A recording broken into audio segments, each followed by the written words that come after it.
Okay.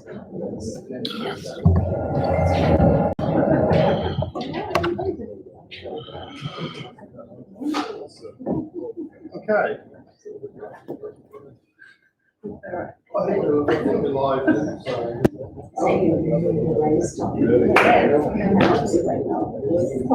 You have the same, you have the same background as in the Zoom. Yes, we are here. Testing.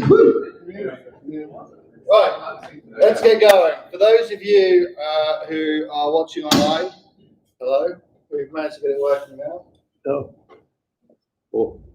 Yeah, do you want to use the mic for all the people watching online, just in case? You're not loud If I'm not loud enough, that's not possible. Morning. This is a bit weird being back here. What a great turnout for those of you who are watching online. You are missing out. You can't see this. You can just see mine and Scott's ugly faces here in front. But welcome back. First one back in person. First of all, who's got a coffee here? Who bought it from Voltage? Seriously? Come on. Okay, who hasn't seen this? this? Who doesn't know about the Voltage espresso thing? No? Okay, fair enough. We'll explain in a minute. We will explain in a minute. Right, so we're back in person and we are Zooming as well, streaming this on YouTube as we speak for those who are too lazy to get out of bed and come down here this morning. If I can come from Mandurah, I'm sure that those of you can come down here who live closer by. Absolutely. So, Scott, all right. So anyway, just to introduce ourselves, I'm Scott Blue. This is Dave Newman. Probably Nolan should be here as well. He's another organiser of Morning Startup. But if you haven't been before, we do this every fortnight. Rain, hail or shine, we get an interesting presenter and talk about startup stuff. So if you're starting a business in Perth, this is a great community to come down and learn something interesting that will help drive your business for the next 2 weeks. Exactly. Hopefully we will share some content with you, the mistakes that we've made going through it so that you don't make it and you get to your goal faster. So this is also your opportunity to make yourself known to the community. We'll have about half an hour of networking at the end of it so you can get to know each other. But does anyone want to jump up and just do like a shameless plug or introduce themselves? Or who's new? This is the first time coming to this event? Hands up. Come on. Okay, so what we normally do is we will normally say to you, those of you, if you are new, stand up, introduce yourself and tell us how you found the group as well, because we're super interested. So we are like one of the largest meetup groups now in WA, if not the largest startup one. The world. Yeah, the world. We are just 5,000 members, so it's a pretty big group. So stand up, introduce yourself, and if you don't, I know now who you are, so I will point at you. So lady at the back, go on and brave. Make sure you speak up for those of you who are too lazy to be here on Zoom or on YouTube, so they can hear as well. Hello, my name's Mel Tasker. I'm very fresh.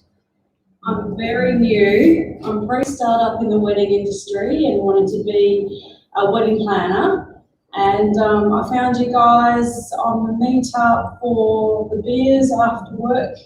Yes, found a sundowner. First I was Wednesday. too chicken and I didn't go. So I'm here, yes. You haven't asked? What is it? What are you looking for? How can you do it? Everything. I'm not IT.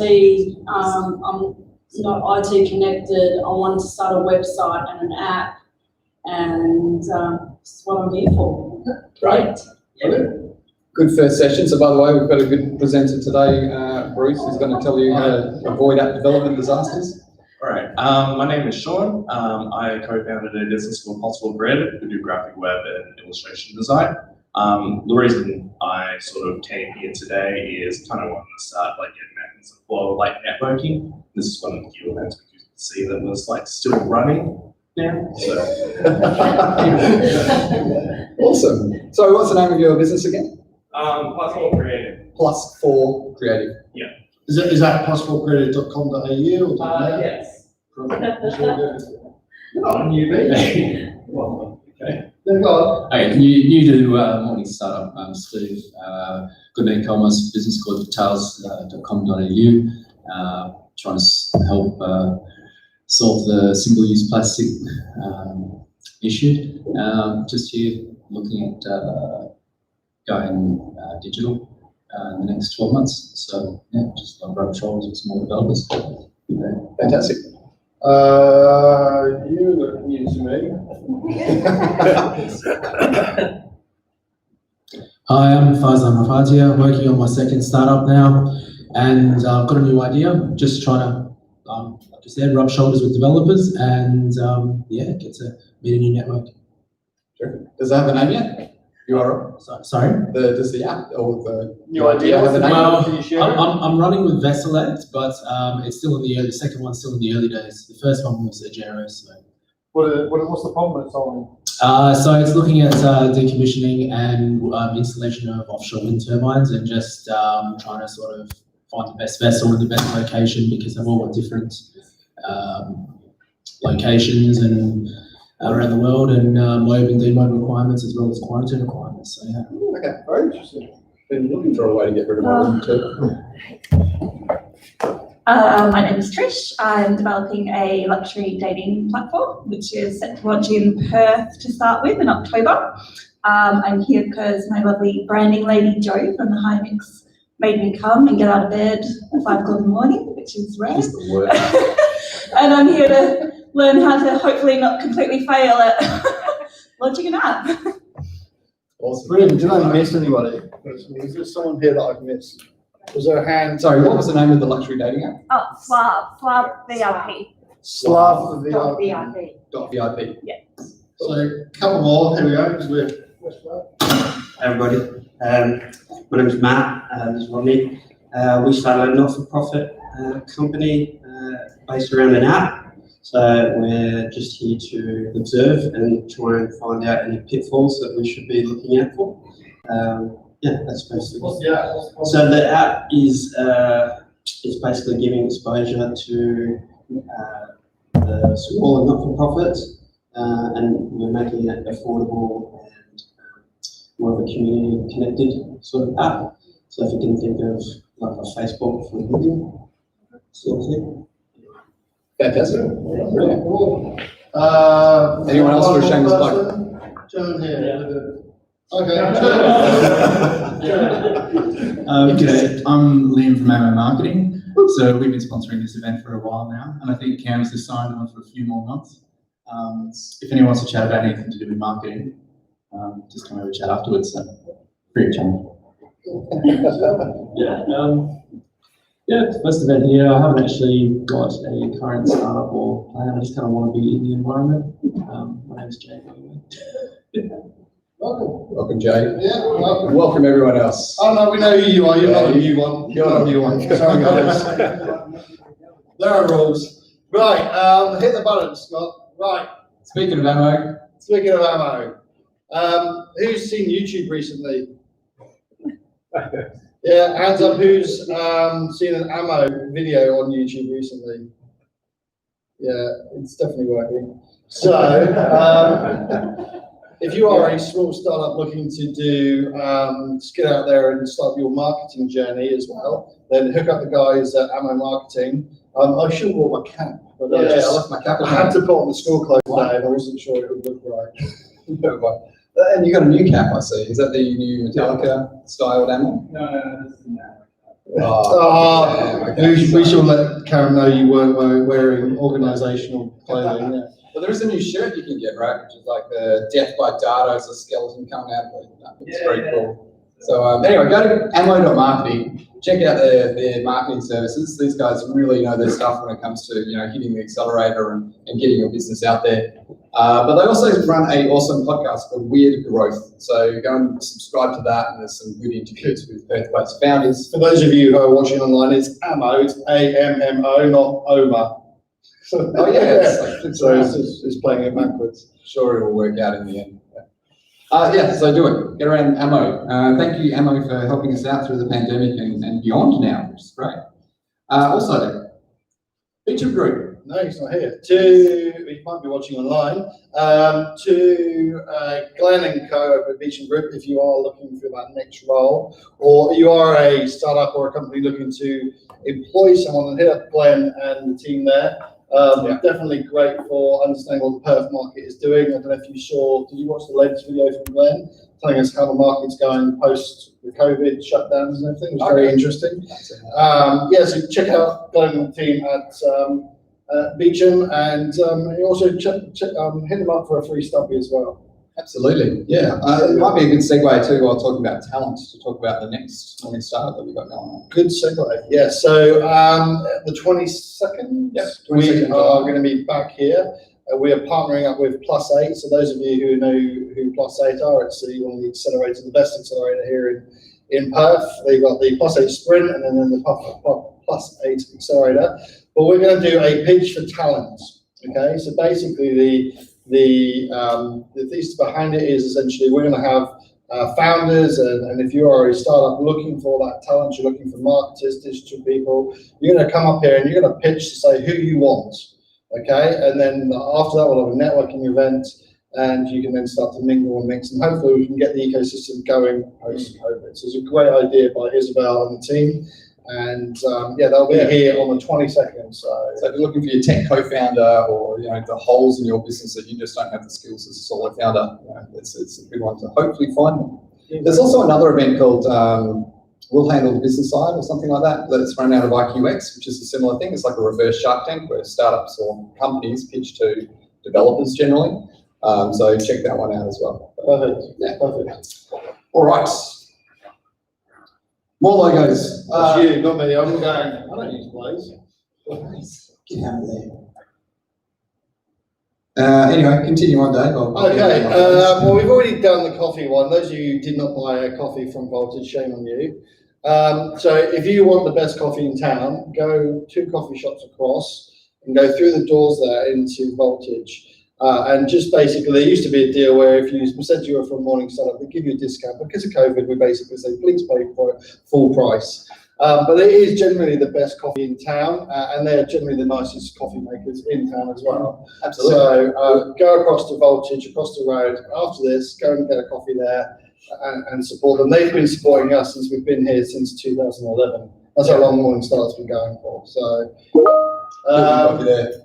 All right, you haven't done anything else, right? So startup news, tech board and business news. If you've got a startup story and you want to get it out there, hit these organisations up, especially startup news. They are awesome. They're putting out weekly content on the Perth startup ecosystem, and yeah, always look for fresh content. So if you've got your idea and you just want to get anything, just give it to startup news. Also go and subscribe to their blog and stay up to date. Techboard, go and claim your profile. If you've got an announcement to make it on Techboard. They'll go out to their investor-heavy sort of audience, and business news as well. I'm sure you all know about the big paper that you can get. They're happy to do a quarter-page spread. It's like a quarter page. Basically, if you hit them up, they'll do a quarter page on you. I think they do it every 2 weeks. They rotate it. They'll do a quarter page on you, who you are, the problem you're solving, and then that'll get you out into some high net worths as well, and some business community.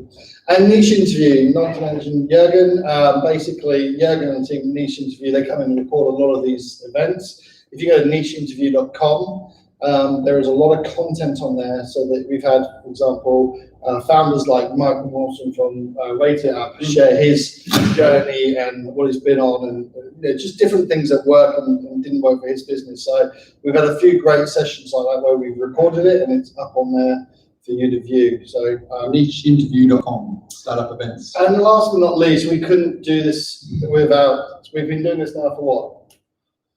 Since 2011. 9 years. Yeah. Just coming up, 9 years in October, isn't it? Yep.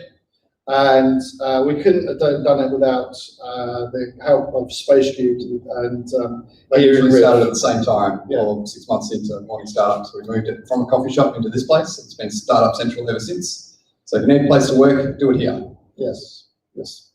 And if you are a growing business, you can go to Flux, which is up the road as well. So you've got Riff here and you've got Flux. For those of you who don't know, 2 co-working spaces. Right, hit that button. I'm hitting the button. Oh. All right. So the next one is announcements. Does anybody have any announcements to make in the community before we go any further? I've got 2. Do it. Yes. There you go. So I think I've got 1. My head's telling me I've got 2, but I know there's definitely 1. So today is Wednesday. Tonight at 4 o'clock, or this afternoon at 4 o'clock, there is the webinar by Derek Gerard and the guys and girls there at Labs. If you are looking for investment into your startup, Basically, Better Labs is the WA's biggest VC fund. They're 23 million. It's backed by RAC. They've already made probably 2, 3. There's 4 that I know of. Investments now. Yeah. And so basically they are making active investments in the community here, but they are giving a webinar tonight. If you go to betterlabs.com.au, I'm sure, or just Google Better Labs, you'll find it, or RAC Better Labs, you'll find it. And there is a webinar on this evening at 4 o'clock. We also had a morning startup with them a few months ago. So if you go to morningstartup.com/YouTube, YouTube, Morning Startup, find us on YouTube, then you'll see a Better Lab session there as well. Yeah. All right.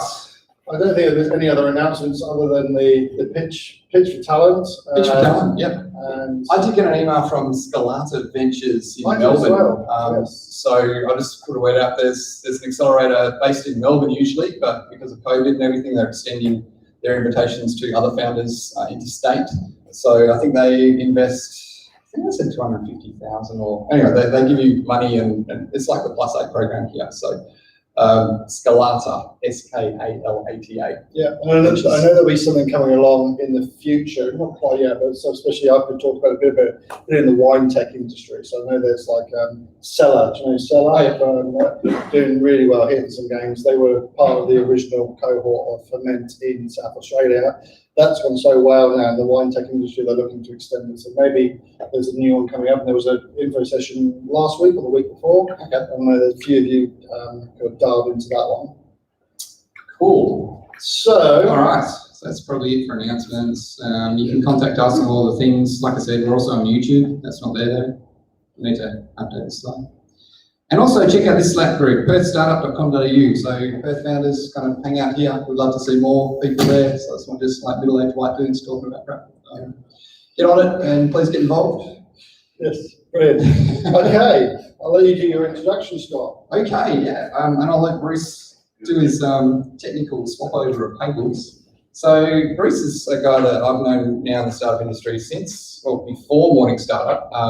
There was an event called The Hub or something, the Hive, Sam Birmingham ran. Yeah, so that's where we first met. Bruce has been a developer and entrepreneur in the Perth startup scene for ages, doing various things for various people. And I know that recently he's been involved in a few like app rescues. Like there's been a few high-profile agencies going under and getting the news for it and things. And he's come to the rescue for quite a few people, just getting their code back to a releasable state and things like that. You've probably got some insights that you can share with the Perth startup community, because I keep hearing the story of app development gone wrong and see how you can fix it. So please make him welcome Bruce Werdschinski. Thank you very much. Being a software developer, I'm not very accustomed to talking to actual people, so bear with me. I thought I'd just run through a bit of background about myself. I started programming when I was 8 on the Commodore 64 using bits and binary arithmetic, and to be honest with you, I didn't fully grasp it until I was 9. Pause for laughter. But I've been a professional startup software developer for the last 11 years, and I now run an agency called 65 Bits, which in the world of 64-bit computers is a bit better than the rest. And we're here to help startups in Perth. We're here just for Perth-based startups to help them grow. And I sold my first professional software as a teenager. That allowed me to buy my first house at 19. It's not that impressive because they were $73 back then, but it sort of led me on a path of software development, which I've never really left. I went into IT management and network management and got burnt out. So I left the IT industry altogether in 2003, 2004. Went into a very varied career of a real estate salesman, real estate developer, airline pilot, security guard, personal trainer. But 11 years ago, the lure was too strong and I had to come back. So I applied for a job as a junior PHP developer in a room full of people that had 10 years more experience than I, had a university education. And within 6 months, I was leading the team. Because of all the experience I had in the real world, I was able to extract their performance and able to lead them to achieve the business objectives that were required, as opposed to the technical requirements that they could only understand.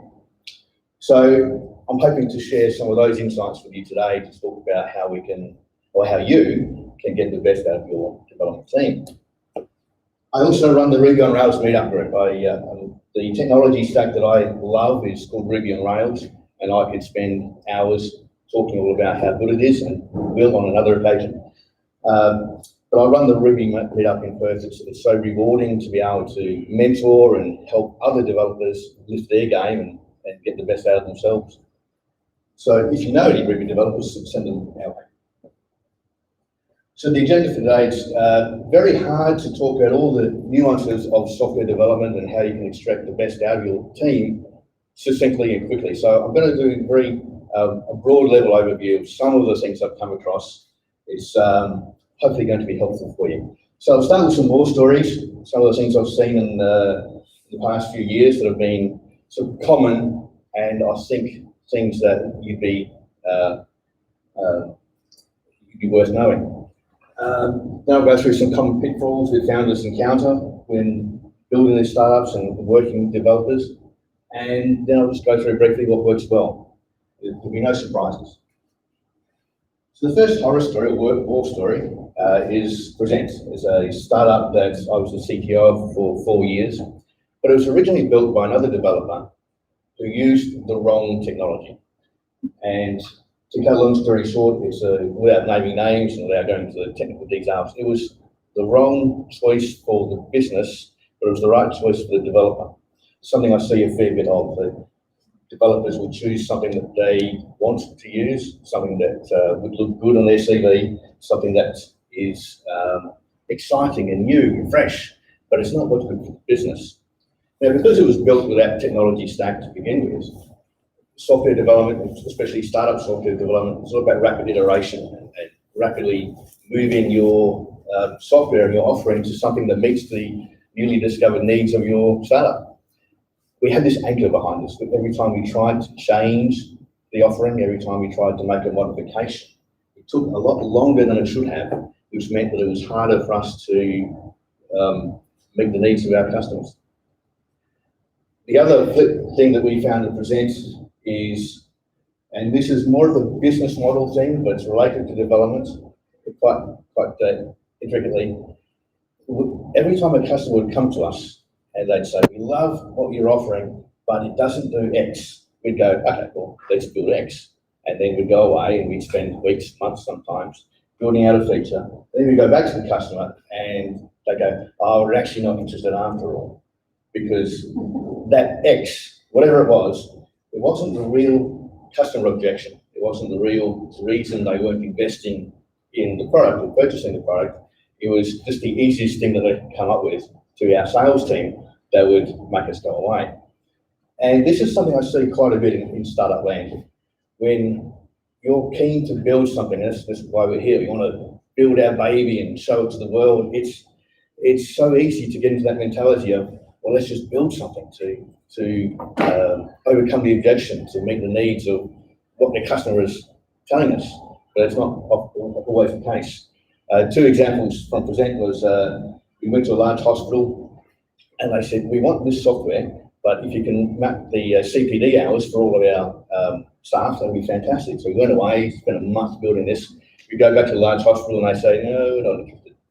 The biggest one was we went to a very large multinational in France and they said, "This is fantastic, but if you can translate the entire application into French, that would be fantastic, and we're going to buy it." And moi spent many months translating this application, and they didn't buy it. That was the hardest pain point for me in the experience, because you put so much of your effort into doing this thing and the customer doesn't buy it. It's very frustrating. The second war story is from an unnamed startup. I won't mention their name because they're still ongoing, but they spent $500,000 building their application with 2 very large developers in Sydney who delivered them a very poor quality product. They came to us and we fixed the problem for them, but it was eye-opening, because I come to these kinds of startup events all the time, and my number 1 advice to people is go local, pay more, get a good quality team to build a good quality product. And to see these guys get a very poor quality product was quite eye-opening.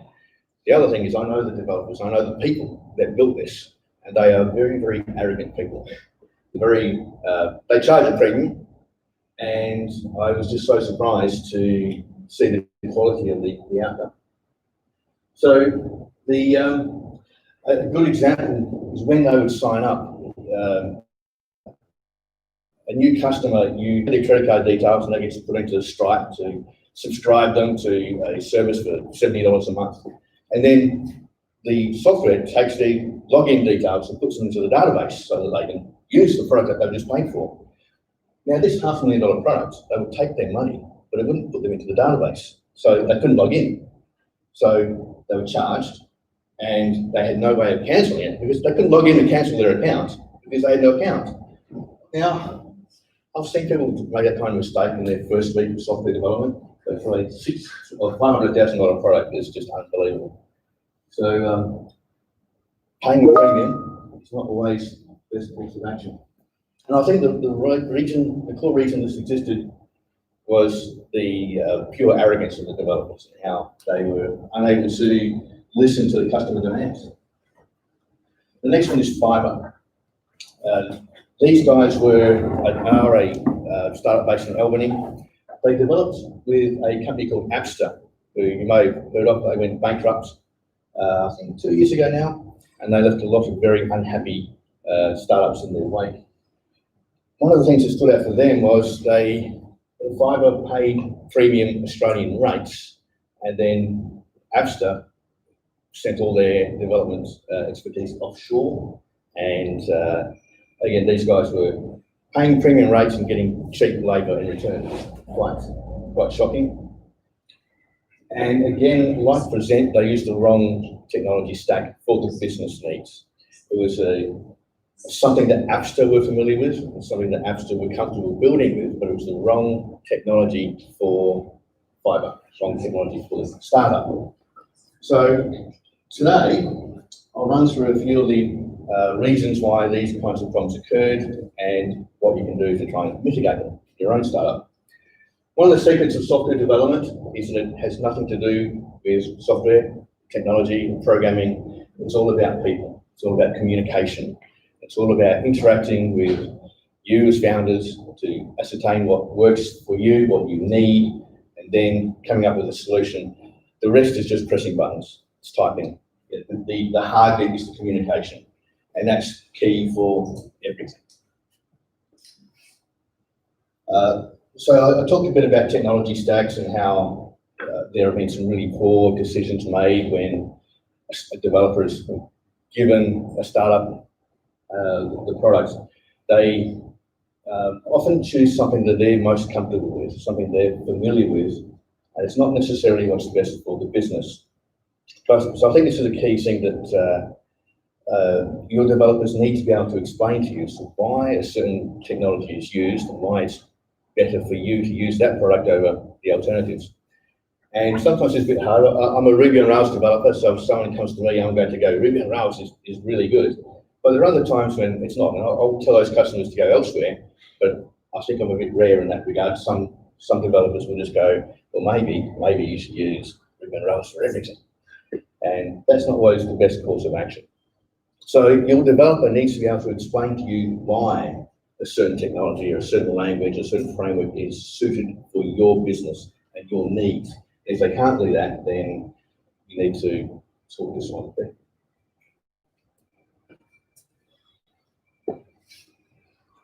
out. Disparagingly, but I've seen this happen far too often to just discount it. Sometimes a developer will come across a technology and think, that will look great in my CV. I want to have this on my resume. So when I apply for Google, when I apply to Facebook, they know that I can do this. And there's some different development methodologies. Some are test-driven methodologies. You test-driven development. You write tests and then you ensure that your code passes these tests, or behavior-driven development for ensuring that the customer can log in and perform different user stories. I call this CV-driven development. It's choosing a technology, choosing a stack that's better for the developer, that looks good on their resume, that may not be the best for you as the founder. So again, that's it goes back to the previous slide. Your developer needs to explain to you, or be able to explain to you, why the technology that they're suggesting and promoting is best for you. The other factor is how popular the technology stack is within your local community or within the startup ecosystem in general. For example, with Ruby on Rails, if I have a problem that I've not encountered, I can type into Google, how do I do X in Ruby on Rails? And I'll get 100,000 results. But if I do, how do I do X in COBOL? Then I might not get many results. So it's the kind of thing where you want to be able to have confidence that there is a community around the technology that you're using. There's a community and level of resources behind the community, behind the technology, that is able to support you and your development team when problems arise, because problems will arise. The other factor is the bus factor. What happens if your software developer gets hit by a bus on the way into work? It's a very sad story if that's the case, but your business needs to continue. Your business needs to be able to replace them with somebody who is familiar with the technology. I've seen this in Perth many times where a technology is used and may actually be the best course of action for the startup, but there's only 3 people in Perth that can use it. And one of them is working for you and the other 2 are earning $200,000 at Back West. So it's not the best course of action for your business continuity. It's not the best course of action for the growth of your startup, because okay, now things are going well, you want to hire 3, 4 more developers to accelerate your development speed, you can't find them.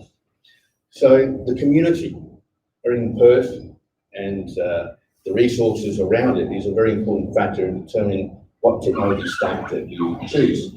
And this all comes down to communication. Your developer needs to be able to talk to you about why and how this stack is better for you.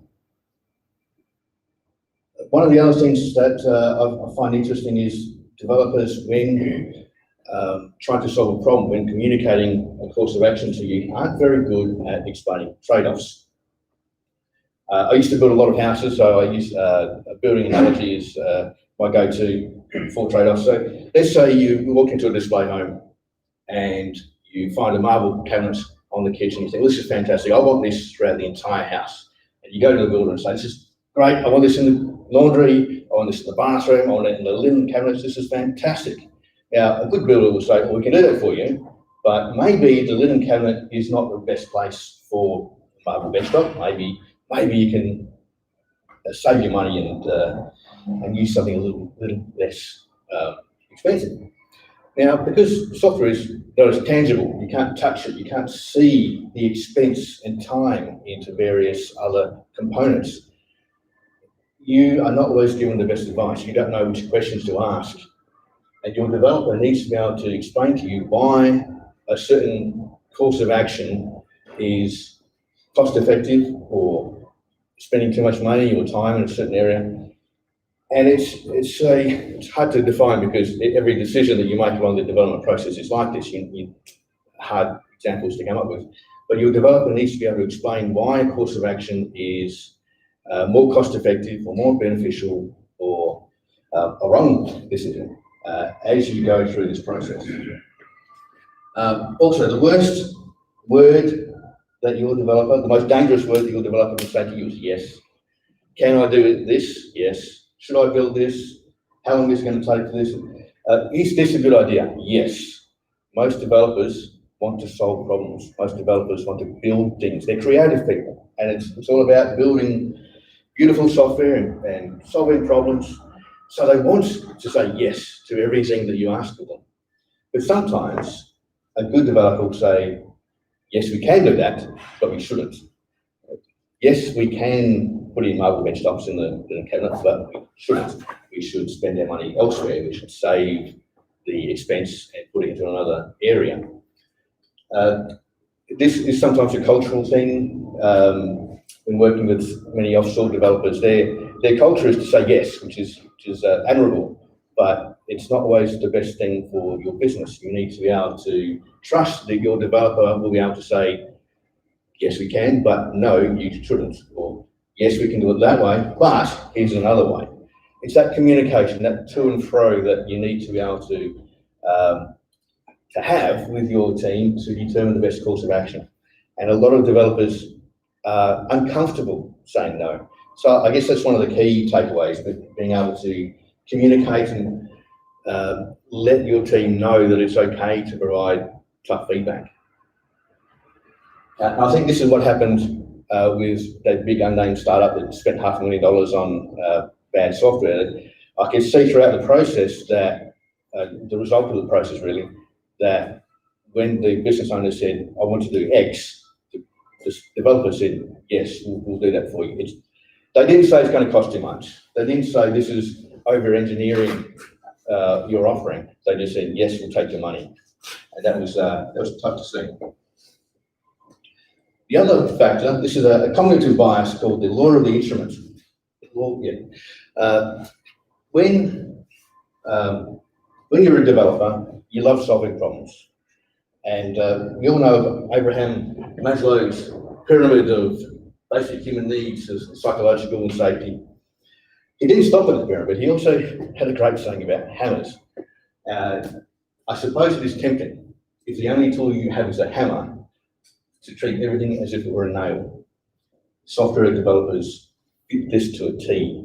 If you come to a developer and say, I have a problem, I need more customers, they say, oh, we'll build something.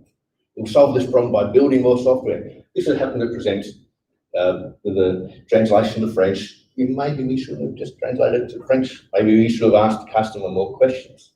Maybe we should have tried to acquire more customers using better marketing, the demo, for example. Taking a deposit. Taking a deposit, absolutely, yes. There are a range of business decisions that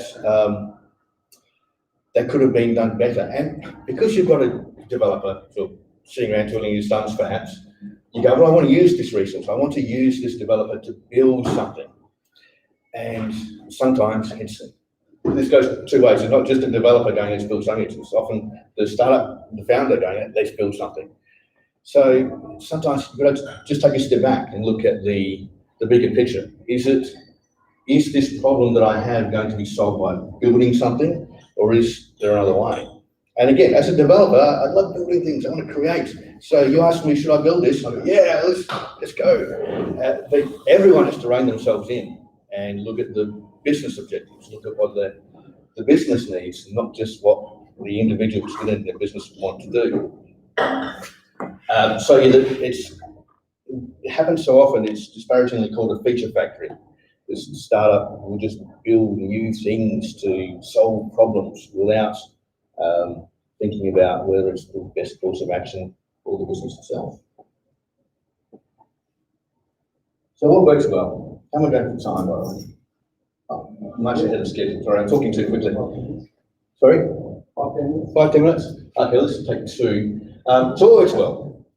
This is not my last slide. There are no secrets. As I mentioned to start with, software development is about communication.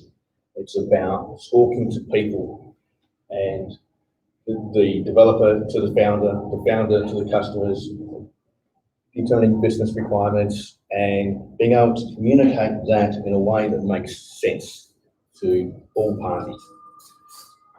A lot of software developers head down, bum up. They're focused on the task at hand. So when you say, do this, they'll go away. They'll say yes, they'll go away, do the task. But sometimes you need that dialogue. You need to take a step back and sit down and talk about the different pros and cons of the different approaches, to have that conversation about strategy, about trade-offs, about performance, about security, about reliability, to determine the best course of action instead of just going gung-ho and trying to solve a problem, which, again, the startup founders, you want to solve a problem. That's why we're all here. We want to make the world a better place, and you do that by building things and creating things. But sometimes you've got to rein yourself in and rein your developers in to look at the bigger picture, take it slowly, have the conversation, and work together as a team in that sense, as opposed to just going gung-ho. Also, development, especially startup software development, is a consultative and iterative process. You learn new things about your startup, about your business every single day. So as you go through the process of building something, I've done this many times. You have a plan on Monday, and by Wednesday you're doing something completely different.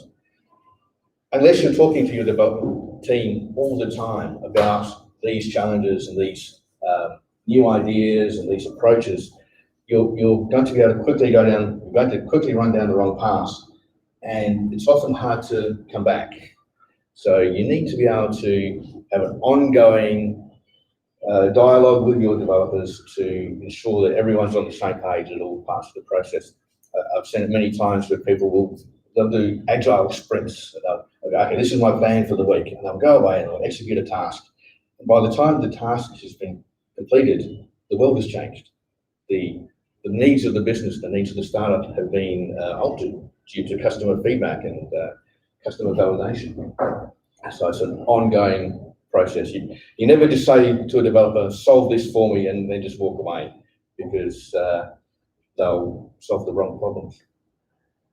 And finally, the final tip is ask questions. Developers they don't know what to tell you. They don't know how much detail to go into, and I think you don't want all the details. When building a house, I don't care what washer is used in the tap room. I want to know what kind of tap it is. I don't want to know where the brick comes from, but I want to know it's brick instead of straw. So there's a limit, but your developer needs to be able to be comfortable talking to you about the trade-offs and the technical aspects of some parts of the system. So yeah, my key is ask questions, ensure that they're comfortable revealing their decisions and revealing their thought processes to you, so that when a business decision, a business critical decision has to be made, they know that they can speak to you without causing concern. And that's me wrapped up. Thank you for coming. Thank you for listening. I hope it's been helpful in some ways. And just to finish off the key question, how do you avoid development disasters? Well, come speak to me. I'll try and help you out.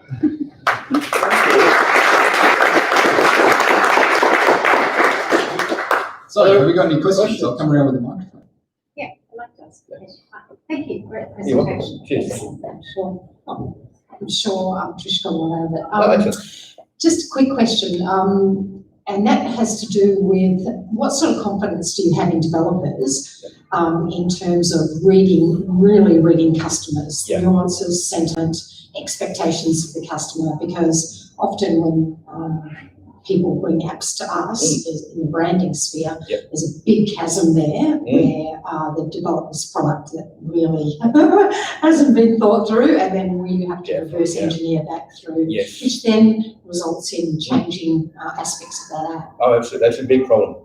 And again, it's communication. Developers don't know how to ask these questions, and founders sometimes don't know how to tell. So it's a very tough, it's a business problem, and it is a very tough one. It's a people problem, very tough one to solve succinctly. A lot of it comes down to empathy from the developers' side of things. And to be honest, that is a development character trait that is lacking in a lot of technically orientated people. How's that for diplomacy? So yeah, it is tough. I think it comes down to finding the right person, finding the right development team. There are some people that are really good technically. I've come across this a lot. I've come across some really technically competent developers who are excellent at pressing buttons, but I can't trust them to solve a customer problem. I can't rely on them to talk to a business owner to tease out that problem. And that's where finding the right people to talk to developers is and it's one of the things I often do as a consulting CTO. It's about translating the business requirements into something that the IT people can understand, and that's critical. And I think that further extends in some ways where the developers might develop a kick-ass app and everything is fantastic. And then it's go-to-market time, right? And next thing you know, things failing dismally because the next stage after that is serious messaging, getting that positioning for that app right and plugging into markets and customers from there. Absolutely. And there's an art to that too, big time. Absolutely, Thank you. You're welcome. Great response. Thanks.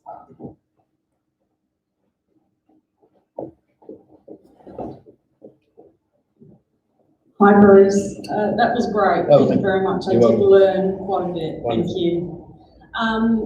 So I'm pro startup. Yeah. Everything is either on paper, on the laptop, or in my noggin Yeah. at the moment. So very fresh. I'm wanting to write a website, not myself, a developer. Yeah.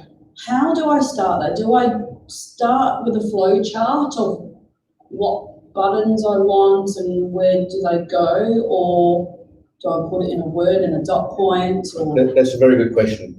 There are 1,000 ways to do it. What I've found works best over the years is a pen and paper.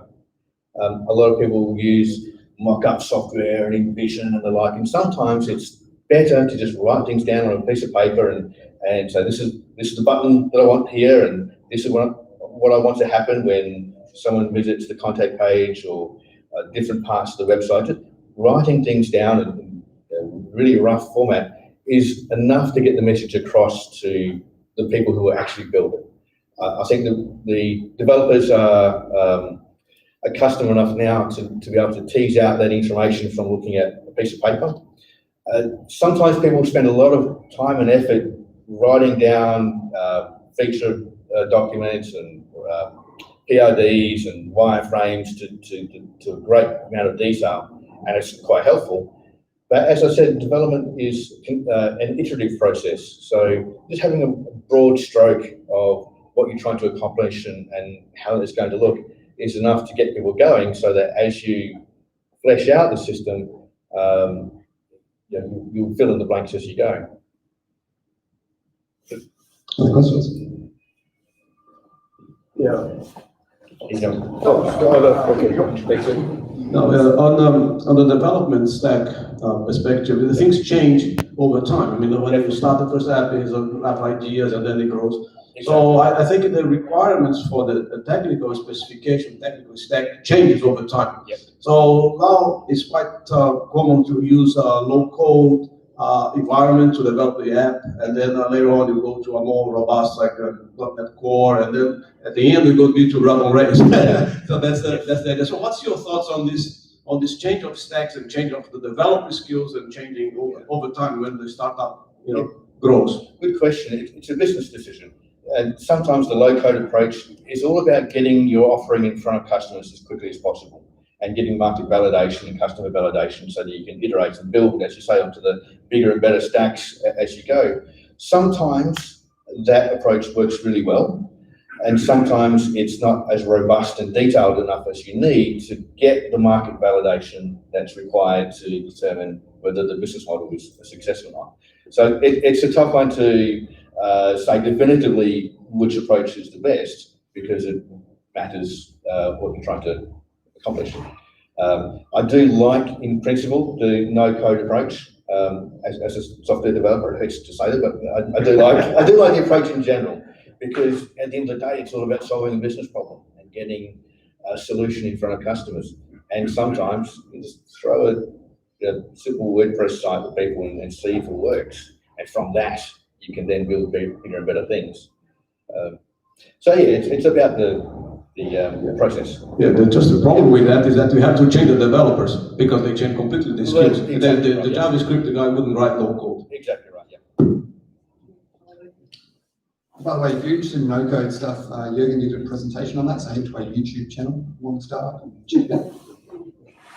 Hello there, you mentioned throw out a simple a website in front of them. So my question is, when you're starting out with the MVP, is it, you're building an app, but is it actually better to create a website first and test it out, check the environment, check if there is the interest from the money, to save the money before we actually jump into building an app? And then can you do that as well, or are you just working on apps? Very good question. I think you're right. It is a great idea to put a website out there to get that feedback. Am I marketing? Great, I've seen the work go very well on that for a few different people. It's great to be able to get that feedback with spending as little money as possible. And it's the perfect approach. Sometimes, though, you know from the get-go that you're building something innovative, and you know you're on a winner based upon your customer interviews and your marketing research to that point. So you're more comfortable in investing the money to build an app, a more fully featured app from day one. So it depends on what you're trying to accomplish and what kind of where you are in the stage, in the startup stage. I don't build websites myself anymore because there are people who are better at it than I am. So I'd rather just say, you know, these are the guys to speak to, and I'll focus on the more, I guess, heavy lifting and detailed web applications themselves. Excellent, thank you. But I do see a value in having a website because me myself, I would use a website. I don't want to close my space on my telephone. Yes. Yep. So I would use it a few times, see if it's beneficial. Only if it's beneficial, then I would download the app. Yes, definitely. So yeah, no worries. Yeah, Thank absolutely, you so much. Definitely. You have questions? Yeah. Yes. Thanks, Bruce. Just a general question about the landscape of building apps in Perth, just on a sort of budget type of thing. Yeah, sure. Is there any chance to give us sort of a ballpark figures of where you get started off on that, how long is a piece of string? Yeah, definitely. That's one question. The other question was probably, do you go to try and find a single developer, or do you, and then have that bus factor? Yes. Thing, or do you think an agency has a lot to offer as well? Yeah, good questions. The first one is really tough to ask. Tough to answer. Every time I try and come up with a budget or an estimate, I get it wrong. So I'm probably the wrong person to speak to about that. But generally in Perth, so $30,000 will get you a starter app, and 60 to 100 for something that's a bit more robust. Again, I've seen companies spend $300,000, $500,000 in eastern states-based developers, which I think is way too much. But we've just we launched a new product this year. We started this year. We used a local one. So those who don't know, we have a startup. Basically, we already had two teams. We had a team in Europe. We had a team in Bangladesh, which are our normal teams. This new product we thought we will spin out separately, and we'll use a separate team to build it. We use somebody local. I will recommend them, but I won't. I will also say that we learned a lot as a company going through that process. If I take the whole cost of a building, we're building for something quite complex, but it's very specific. I would say at the moment we're probably into 100,000 in building that. Okay. Easy. If I take all the time that everyone's on, I've got on that project now, we've got 8 developers building it. So we're probably into that now. But for a very basic app, I would say probably 20, 30K for your MVP to do it. Yeah, they're based here in Perth. They do offshore. My lesson from it is the lesson we learned, and they wouldn't mind us sharing it because it was a lesson both ways, was that we kind of just went, oh yeah, we want this, and we gave it to them to go and build it, and the devs didn't get it, and that was our fault. We were so busy in other parts of the business that we went, oh, they'll get this, just go and build this app. And they didn't have any knowledge of the industry, they didn't have any knowledge of what we wanted to do. And so we kind of went, we actually even did a really bad thing. We put one of our junior devs locally onto it to do it. And then when we left it for 8 weeks, and when we came back, we looked at it, we went, oh shit, we asked for a table, you delivered us a chair with one leg. And it just wasn't great. And so what we learned from that whole journey was it was worth us paying them more money to this company to have them have a local person to manage it for us. And since that's happened, the project's just gone on a cocky curve now. So if you want me to tell them who they are, come and speak to me afterwards, and I'll happily share their name and the contact here. I'm sure they'd love the extra business. But we definitely learned from that, and Scott will learn first time, because I'm like, how do I fix this problem? But the fix for us was actually, if you are going on this journey, don't just employ the devs, right? Employ the project manager to manage it for you as well. It is worth the cost, okay? Because otherwise, the devs will say, well, just deal. They'll just sit there and go, and you're looking at it and go, this is completely shite. I don't know what I've got here. But pay the extra money for the project manager, because they've been a dev. Like in this instance, our guy, he's kind of been a dev, and he will find stuff before it actually comes to us. And he's gone, they built it this way, we made the executive call overnight to change it for this. And we'll go, oh, that's actually a better way of doing it. So 100% would agree.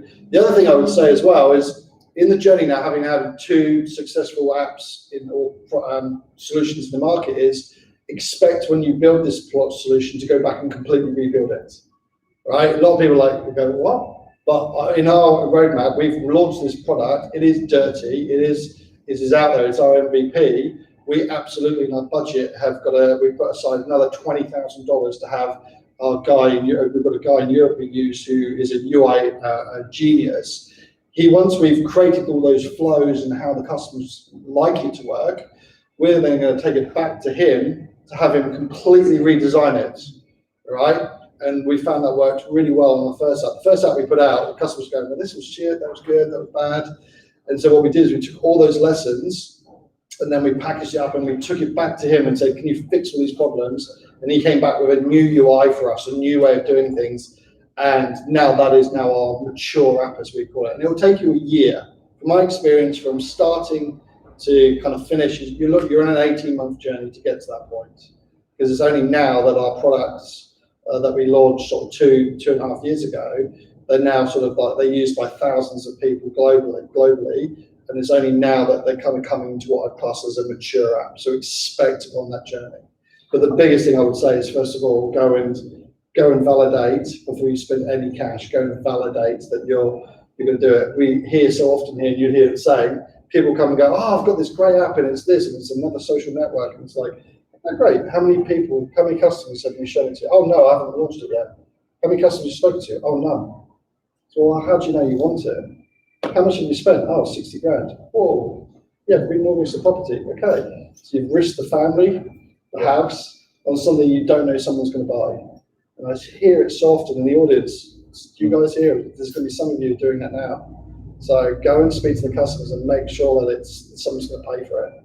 And I'll just tack onto that. Sorry, that come to the realization that you're never done. You know, it's never going to be finished. Like Facebook, is Facebook finished? Yeah. Is it done? Are they going to fire all the developers and go, good, you're on holidays now?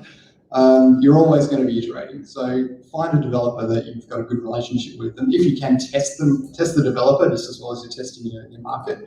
I use the same team I think Dave was talking about, and we test them on a very small project. So if you've got like a part of your project that you can maybe bite off and say, just do that bit, we're just going to test how this relationship works. That's not a bad way to go.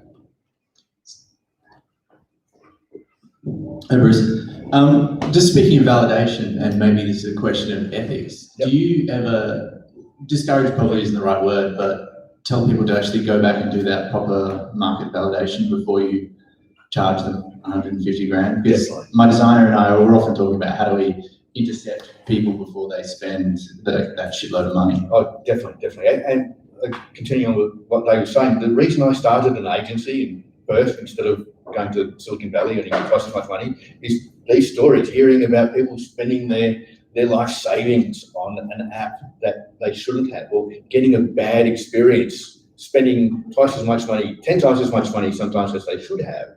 That's heartbreaking. You don't want to hear these stories. So that's why I started this business.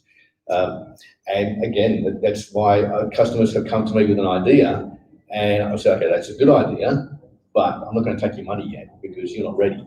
So you go through that whole process of, and I actually have sent quite a few of them to Ammo. Not all of them have followed through like they should have, but that's often my first thing. They'll come to me with an idea and I'll say, you're not quite ready yet. Go see someone else, go talk to other people, talk to potential customers. When you're ready, I'll be here for you, but not yet. And I've found many developers won't go through that process. They'll go, they start today. Yeah. And that's heartbreaking. Yeah, they'll see your idea is amazing, not because they want your money, but because they want to start creating, right? And I see it, I'm a mentor on +8 as well, and I see some of the companies and then, hey, Charlie's here. Charlie will see this as well. Sorry, Charlie, call you out. Call quiet at the back.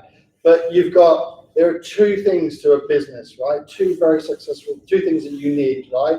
One is you may have a really great idea, right? And hopefully it's a painkiller, not an aspirin. See that so often. If you don't know what that scenario is, it's a painkiller, not a vitamin.